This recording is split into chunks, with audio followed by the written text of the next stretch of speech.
दोस्तों, एक और नया दिन और मैं बलजीत परमार हाजिर हूँ एक नया किस्सा, नई कहानी लेकर।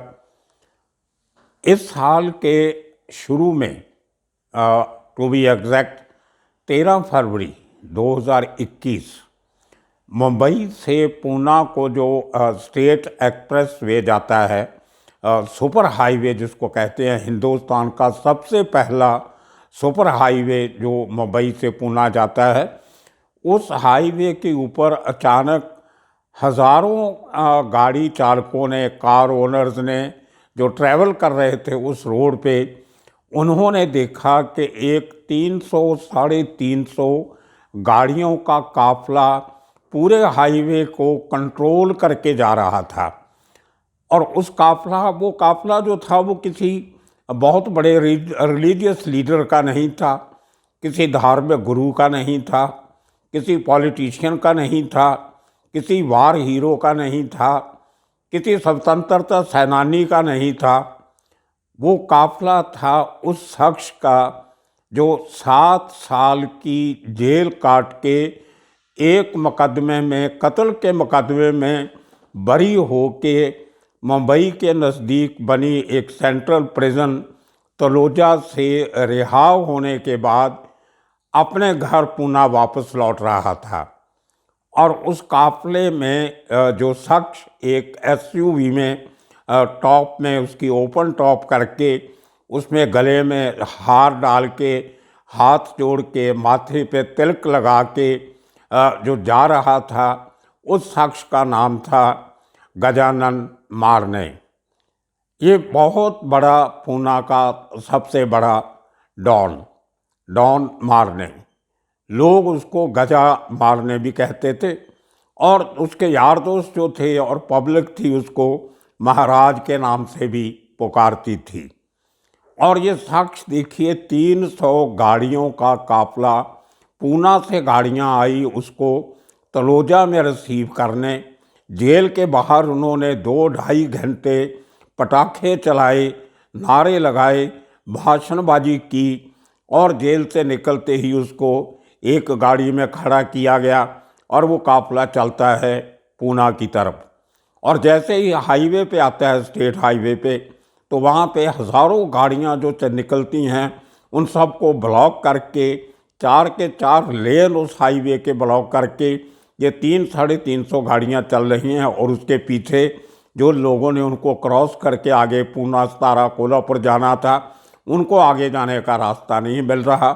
और उन गाड़ियों में महाराष्ट्र का एक मंत्री, उसका परिवार, उसके अलावा कई सारे ब्यूरोक्रेट, कुछ पुलिस के officer, industrialist, students, state transport की बसेस और टूरिस्ट बसेस, ट्रक, ट्रॉलर, ये सब पीछे जाम में फंसे हुए, जो पनवेल तक जाम लग गया, 18 मील लंबा।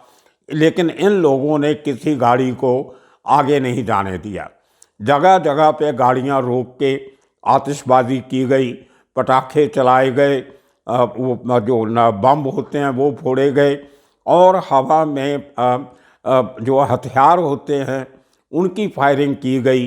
लेकिन वो गोलियों की आवाज़, वो पटाखों की आवाज़ में दब के रह गई। तो 4.5 घंटे तक उस हाईवे को जाम किया गया, जिसका सफ़र नॉर्मली 45-50 मिनट में पूरा हो जाता है। तो ये शख्स की आप देखिए इतनी बड़ी हिमाकत और इतनी बड़ी उसकी फॉलोइंग। और उसके बाद वो जो लोग फ़ोन कर रहे हैं बार बार स्टेट हाईवे पुलिस को, होम मिनिस्टर को, चीफ मिनिस्टर को, कि देखिए ये क्या हो रहा है, ये 300 लोगों ने, 300 गाड़ियों ने पूरे हाईवे का सत्यानाश करके रखा है, लेकिन किसी की कोई नहीं चली। मंत्री संतरी सब ट्रैफिक में फंसे रहे और ये आदमी अपने काफिले के साथ एसयू में खड़ा, हाथ जोड़ के, गले में हाथ डाल के, अपने घर पूना के पास एक छोटा सा कस्बा है, एक सुबर्ब है, कोथरूड जिसको बोलते हैं, वहाँ पे शास्त्री नगर में उसका घर और ऑफिस है, वहाँ तक पहुँच जाता है। और देखिए इतनी बड़ी फॉलोइंग अगर उस आदमी ने बनाई तो कैसे बनाई। बहुत पूना में कोई 11-12 के करीब बड़े गैंग थे 2000 से शुरू होके। उसके पहले इतने गैंगस्टर मुंबई पूना में नहीं थे। 1990 और 2000 के बीच पूना और उसके आसपास के इलाकों की बहुत बड़े लेवल पे डेवलपमेंट हुई। बहुत सी किसानों की, छोटे लोगों की ज़मीन एक्वायर करके सरकार ने बहुत सारे नए संस्थान बनाए। पूना को आईटी हब बना दिया। उसके साथ हिंजेवाड़ी साथ में लगता एरिया बहुत इंटरनेशनल लेवल का आईटी सिटी बना। और बहुत से बीपीओज आए, कॉल सेंटर्स आए, नए कॉलेजेस खुले, स्कूल बने, हॉस्पिटल्स बने और बड़े बड़ी टाउनशिप्स बनी, मल्टी स्टोरी टावर्स बने। तो अचानक जो 10 सालों में पूना का जो इतना बड़ा विकास हुआ, इंफ्रास्ट्रक्चरल जो डेवलपमेंट हुई, उसमें लाखों नए लोगों को रोज़गार मिला, लाखों नए लोगों को घर मिले, लाखों नए लोगों को नौकरी मिली। तो इस तरक्की के चलते चलते क्राइम भी उसी स्पीड से बढ़ने लगा। लोगों की ज़मीन ज़बरदस्ती हथिया के सस्ते भाव पे खरीद के सोने के भाव पे बिकने लगी। प्रॉपर्टी के रेट आसमान को छूने लगे और उसी तरह क्राइम और क्रिमिनल्स की कार्रवाइयाँ आसमान छूने लगी। तो बहुत सारे ग्रुप थे, उनमें 10-11 जो गैंग थे जो पुलिस ने आइडेंटिफाई किए। लेकिन सबसे पावरफुल गैंग जो बना वो इस गजानन मारने का था। मुझे याद है 2010 की बात है ये, अक्टूबर या नवंबर की। मेरे एक बहुत पुराने मित्र मुंबई में हैं, उनका नाम है प्रकाश भगत। मंटो के नाम से उनको सब जानते हैं, भाटुम में रहते हैं, उनकी प्रिंटिंग प्रेस है। उनका एक मित्र था वहीं भाटुम में रहने वाला, वो बिल्डर था छोटे लेवल का। तो उसने कोथरूड में एक छोटा सा प्लॉट खरीदा जिसमें 2 भाई जिसके मालिक थे, एक आर्मी में था, एक घर पे था। तो आर्मी वाले ने अपना हिस्सा उस बिल्डर को दे दिया। जो लोकल यहाँ पे रहता था कोथरूड में, उस आदमी ने अब कुछ ज़्यादा पैसे मांगने शुरू किए।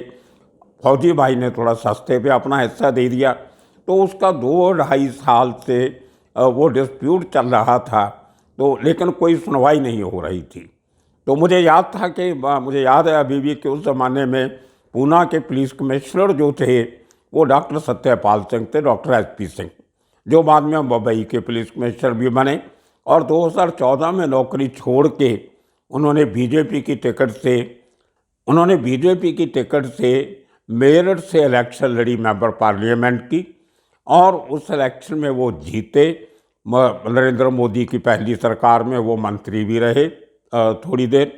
तो वो सत्यपाल सिंह कमिश्नर थे। मैंने उनसे बात किया फ़ोन पे, कैसे ऐसे मेरे एक मित्र का काम है, तो आप देखिए कुछ हेल्प हो सके। तो कोई क्रिमिनल एक्टिविटी तो नहीं है, एक आदमी को पैसा देना है, ज़मीन खरीदनी है।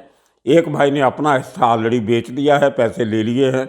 दूसरा नहीं भी बेचेगा तो प्लॉट डेवलप हो जाएगा, लेकिन अच्छा होगा अगर वो दूसरा हिस्सा भी मिल जाए। तो बोले आप ठीक है, आप दिन पूना आ जाइए तो मैं देखता हूँ क्या कर सकते हैं। तो लेकिन मैं जब हम पूना जा रहे थे, मैं प्रकाश भगत और उनका वो बिल्डर दोस्त, मैं उसका नाम भूल गया अभी, गुजरात का रहने वाला था। तो पूना जा रहे थे तो रास्ते में एक टोनी का ढाबा आता है। मैंने बहुत सारी अपनी वीडियोज़ में उसका जिक्र किया है। तो वो जो टोनी भाई जो ढाबा चलाता था, वो काफ़ी असर रसूख वाला आदमी उस एरिया का। और मुझे नहीं लगता कि पूना का, मुंबई का कोई ऐसा बदमाश या डॉन होगा जो मुंबई से पुणे आते जाते उसके ढाबे पे ना रुका हो। मैंने जिक्र किया था भाई ठाकर को, मैं पहली बार उसी ढाबे में मिला था। तो बाबिया खोपड़े को वही उसी ढाबे पे एक बार मुलाकात हुई थी। खैर, तो वो टोनी भाई से हमने बात की कि ये काम है हमारा पूना में। तो उसने सलाह दी कि आप पुलिस के पास मत जाइए, कोथरूड जहाँ पे आपका ये प्लॉट है, वहाँ का जो सबसे बड़ा दादा है मैं उसको जानता हूँ। तो उसने गजानन मारने का जिक्र किया। तो हमारे सामने टोनी भाई ने फ़ोन किया और मारने ने बोला ठीक है आप आ जाइए, मैं पूना में हूँ, घर पे ही हूँ, आप आ जाओ, तो मुझे फ़ोन करना, मैं ऑफिस में आ जाऊँगा। तो हम चारों लोग टोनी भाई की गाड़ी में बैठ के हम लोग कोथरूड चले गए।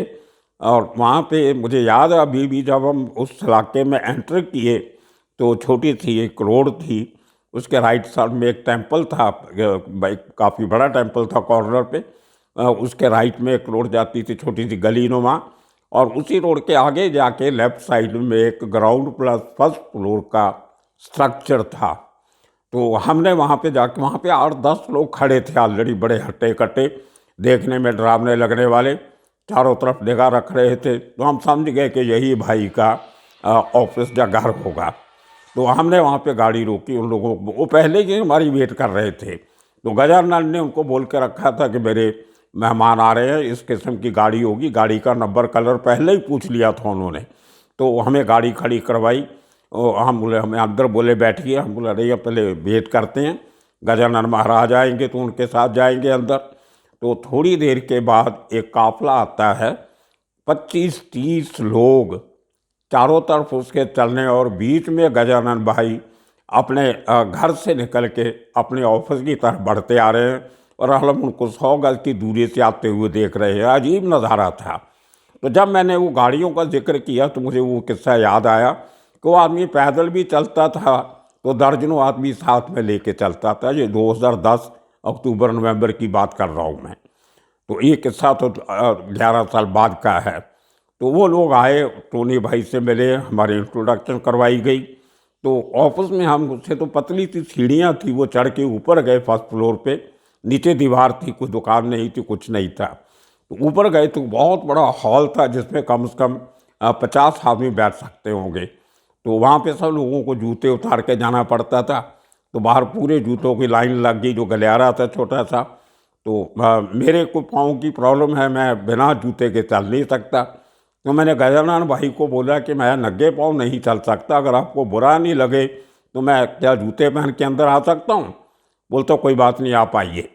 तो सब लोग बड़े हैरान थे जो उस ऑफिस में बैठे थे, 30-35 लोग उसकी इंतज़ार करते हुए, जिनका काम होगा कुछ, कि ये आदमी जूते पहन के अंदर जा रहा है, बाकी सब जूते उतार के जा रहे हैं।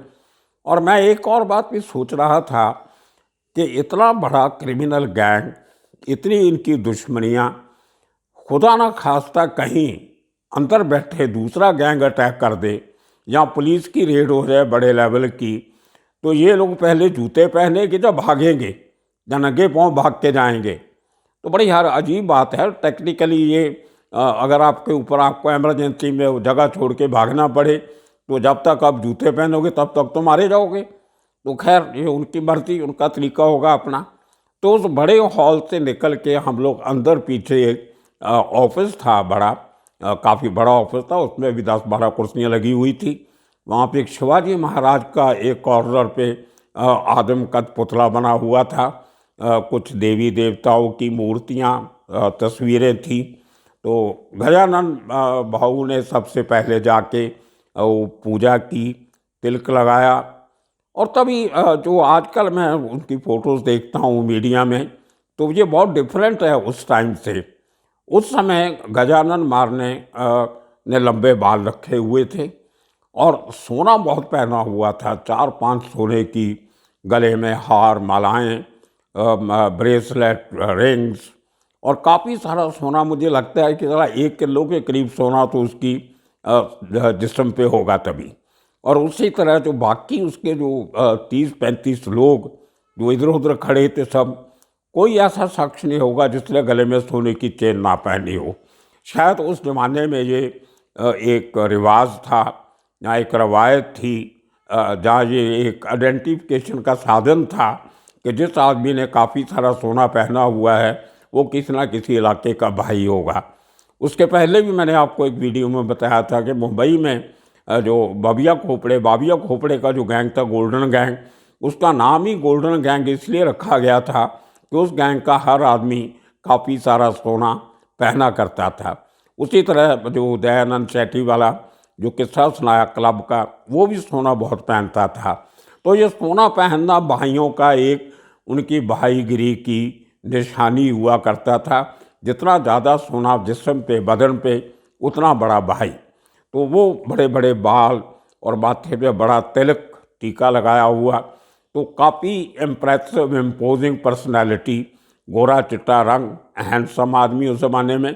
तो मतलब एक फिल्मी किस्म का किरदार लगता था वो, और जिसको लोग देख के उसको भाई मान लेते थे। तो वो गजानन भाई ने हमें बैठाया, चाय वाय मंगवाई, कुछ खाने पीने का सामान मंगवाया, हमारी पूरी बात सुनी।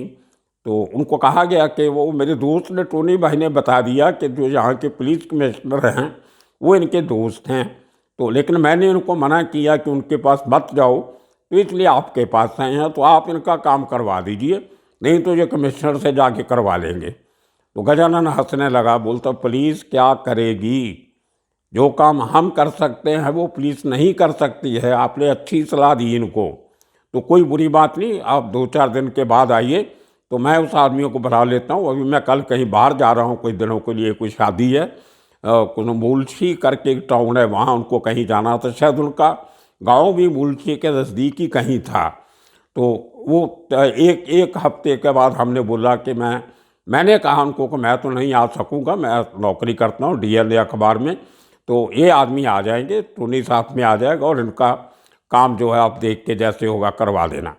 तो ही प्रॉमिस कि आप आ जाइए, कोई बात नहीं, मैं इनका काम करवा दूंगा। और तभी मुझे बोला कि एक बार आप मेरी पुलिस कमिश्नर सत्यपाल सिंह से मीटिंग करवा दीजिए, मैं उनसे मीटिंग करके कुछ खास बातें करनी चाहता हूँ, जो मैंने बहुत कोशिश किया, वो मिलने को तैयार नहीं है। तो मैंने वहाँ से फ़ोन किया उसके सामने मोबाइल से डॉक्टर सत्यपाल सिंह को, डॉक्टर एसपी सिंह को। तो लेकिन उस दिन सत्यपाल सिंह पूना में नहीं थे, मुंबई में थे। तो मेरी बातचीत हुई, तो मैंने बोला एक शख्स है यहाँ पे, वो आपको मिलना चाहता है, कुछ आपसे कॉन्फिडेंस पे बात करनी चाहता है, मुझे नहीं मालूम क्या करना चाहता है। तो बोले ठीक है, मैं 2 दिन के बाद मुंबई से वापस पूना आता हूँ, तो मेरे फ़ोन करना, मैं टाइम दे के तो मिलेंगे। तो हम लोग, ये मेरी गजानन मारने से पहली और आखिरी मुलाकात थी। As a reporter, as a crime student, I was quite impressed.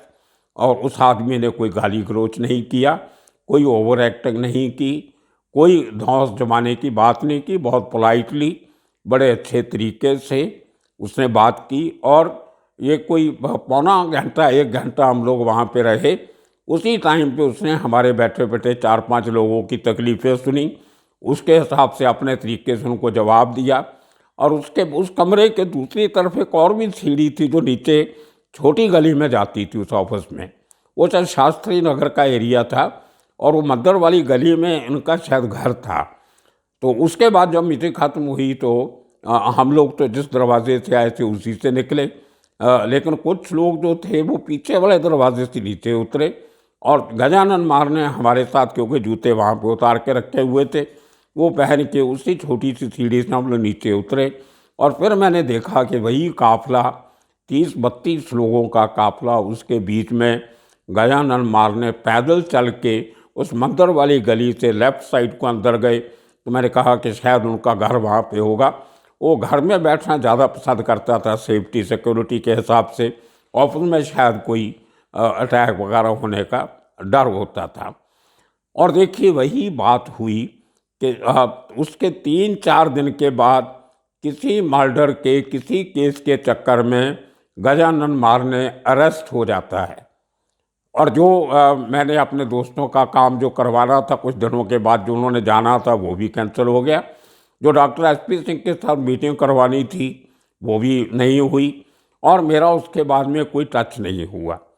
अभी इस साल वो जो मर्डर केस हुआ था, वो 2 मर्डर केसेस में वो शख्स 2014 में जो मर्डर हुए, उसके बाद वो पहले कुछ छोटा केस था, वहाँ पे छूट के आया। और उन्हीं दिनों में बाद में जब शिवसेना को छोड़ के राज ठाकरे ने अपनी नई पार्टी बनाई, महाराष्ट्र नवनिर्माण सेना, उस पार्टी की तरफ से गजानन की वाइफ, शायद जयश्री उसका नाम था, उसने इलेक्शन लड़ी एमएनएस की टिकट पे, राज ठाकरे की पार्टी की टिकट से, और वो जीत के आई बहुत अच्छी वोटों से। और वो भी तब जब मारने जेल में था। और जो वहाँ पे जो एमएनएस का जो चीफ था, उसकी एक ज़माने में गजानन मारने के साथ दुश्मनी चलती थी। अब देखिए कैसे समय बदलता है और गेम पलटती है। वही शख्स जो एक ज़माने में गजानन मारने के खिलाफ था, वही शख्स उस एरिया का MNS का, राज ठाकरे की पार्टी का इंचार्ज था। और वही शख्स मारने का दुश्मन मारने की बीवी के लिए गली गली घर घर में जाके प्रचार करके वोट मांग रहा था। और वो लेडी जीत के आई, 5 साल के लिए कॉरपोरेटर रही, दूसरी बार वो हार गई। तो ये गजानन मारने का किस्सा 2 केस मर्डर केसेस में उसका जो टाडा के नीचे केस चल रहा था, उसमें मैंने बताया कि एक केस में वो इसी साल 13 फरवरी को बरी हुआ, तलोजा जेल में था। और जब छूटा तो वो काफिला मैंने आपको बताया कैसे उसको पुणे वापस लेके आया, लेकिन बात वहाँ ख़त्म नहीं होती। वो जो मंत्री ट्रैफिक में फंसा हुआ था उस काफिले के पीछे, उसने अपना ये इज्जत का सवाल बना लिया कि पूरी स्टेट में कोरोना के चलते हुए इतनी पाबंदियां लगी हुई हैं, लोगों को मास्क पहन के जाना पड़ता है, आप क्राउड नहीं कर सकते, डिफरेंस रखना पड़ता है, और जुलूस वगैरह निकालने के लिए परमिशन लेनी पड़ती है, 50 से ज़्यादा आदमी इकट्ठे नहीं हो सकते। उसने एक प्रेस्टीज इशू बना लिया कि इस आदमी के खिलाफ कार्रवाई होनी चाहिए। और हुआ भी वही। पूना के पुलिस कमिश्नर ने, और जो थाना, जो पूना रूरल पुलिस है डिस्ट्रिक्ट की, मुफस्सिल पुलिस, उसके खिलाफ 2 केस रजिस्टर किए गजानन मारने के खिलाफ। और वो केसेस को जो ये एपिडेमिक एक्ट जो है उसके नीचे और सरकारी कानूनों की धज्जियां उड़ाने के जुर्म में उसको फिर अरेस्ट करने के लिए वारंट निकाले गए। तो गजानन मारने वहाँ से भाग के, अरेस्ट को अभी अभी तो जेल से छूट के आया था, फिर जेल में नहीं जाना चाहता था, तो वो घर छोड़ के भाग के सतारा में कहीं छिप गया। सतारा से उसको 1 हफ्ते के बाद पुलिस ने ढूंढा, पकड़ा, और उसके ऊपर Maharashtra prevention of dangerous activities act के नीचे 1 साल के लिए फिर डिटेन कर दिया।